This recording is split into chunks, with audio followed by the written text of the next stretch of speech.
Dark Avenue Film is our production company. We set it up around about a year ago now. So we making videos for companies and other organisations, and also we make our own productions ourselves in-house. So. And you've recently just finished filming your first fiction film, The Lost Wife. How did that go? It went pretty well. Yeah, we were happy with it. Yeah, it was a busy week, but tiring week. Yeah, very tiring. Lots of planning went into it. We've been planning the project for about a year as well, so it's been in the works for some time, and it felt really good to get people together and actually make it. Did you write the script yourselves? Yes, we both wrote it. So originally I'd written a draft of the script for a competition in the Isle of Man Film Festival. And when we finished at university, we both decided, well, we're going to make something, but what do we make? And so because we'd moved back here, we thought it would be a good idea to make something Manx. And so we took that script and we changed it and adapted it and moved it around, and then decided that would be the one to produce. What's it about? Well, so it originally came from one of Sophia Morrison's Manx fairy tales, which was called The Lost Wife of Valalice. And it's only a 3-page story, the original one, but it's about a farmer who, as you might expect, loses his wife. In the original story, she gets taken by fairies, but we wanted to change it up a little bit because the character of the wife who gets lost doesn't have much to do in the original story, and that was one way that we wanted to really update it. Is we focused on the farmer who's the lead character, the wife who goes missing, and there's a second wife who comes into the picture later, and we wanted those three to be the focus of the story, and each have their own complications and complexities. And how was it making a fiction film in comparison? Because you were just telling me before you've made documentaries and sort of promotional videos for companies. Was it massively different making a fiction film? Well, we've done fiction before, but in the confines of university, and obviously before university I was making short things, but I wouldn't really describe them as anything that was in any way on the scale that The Lost Wife was.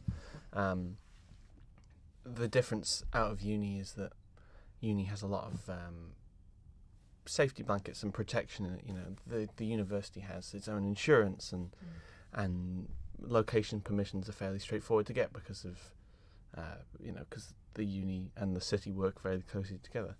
And so taking it here, we didn't have a lot more complications, but a lot more to think about, really.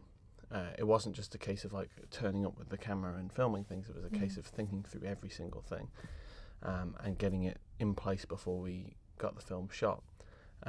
In terms of shooting it, it's the most kind of professional shoot we've ever done. It's like we had way more crew than you would at uni. You know, at uni you're encouraged to make a film with like 3 or 4 people, and on this we had a full cast and a relatively small but still a decent sized crew. And so it was really nice to make that step forward professionally, and I think that the footage that we shot will reflect that step forward as well. Absolutely. And the cast and crew, are they sort of, I know you hear about sort of the guys that made Spaced, though they were kind of like friends and they all kind of did it together. Was this a case of your cast and crew were friends of yours, or was it a professional sort of sit down, I'm going to audition and interview these people? It was a mix of both, really. Yeah. A few members of the crew we'd known from university, and we decided that we wanted to have certain people that we knew that we could trust on board. Who we knew could do a very professional job of it as well, who we'd had experience working with.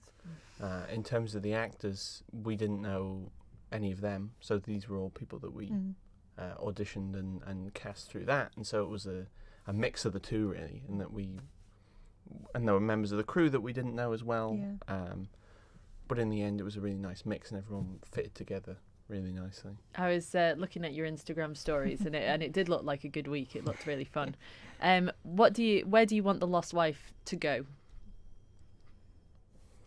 Well, the process of post-production is going to be finishing around February next year, and after that point we're going to be looking to submit it into various film festivals.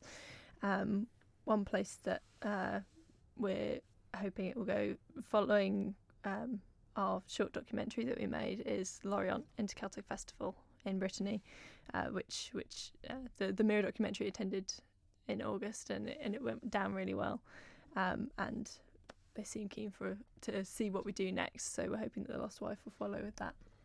Brilliant. Slightly different question. Are there many independent film companies on the Isle of Man? There are lots of people who are working in the corporate sector of things, and there are people doing brilliant things in kind of making promotional videos for companies and things. I think there's less companies that do both the sides that we do. I think we have a equal focus on our own projects. We write scripts as well. Feature-length screenplays and things, and we're in the process of shipping them around and trying to sell them.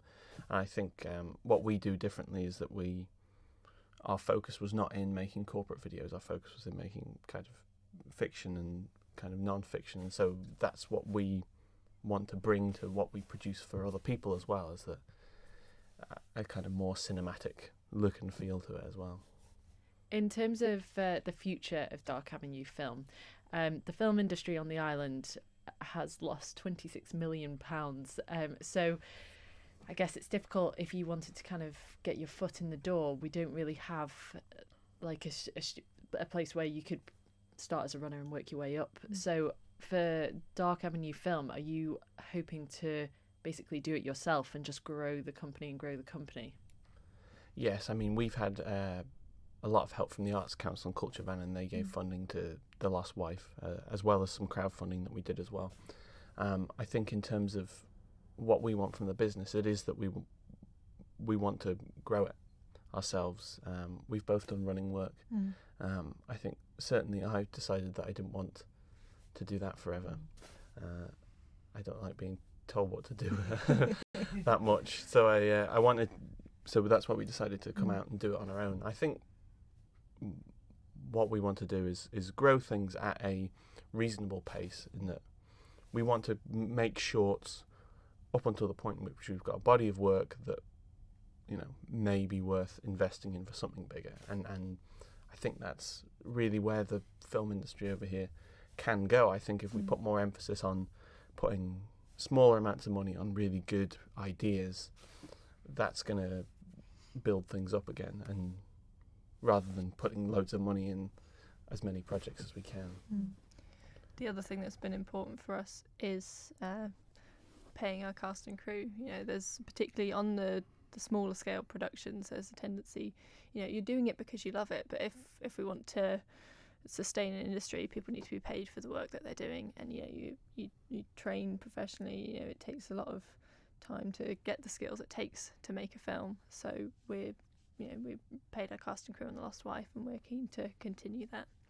That's brilliant. I didn't realise that was the case, so that's awesome. Final two questions, pretty standard one. Who would you say is your inspiration for making you do what you do?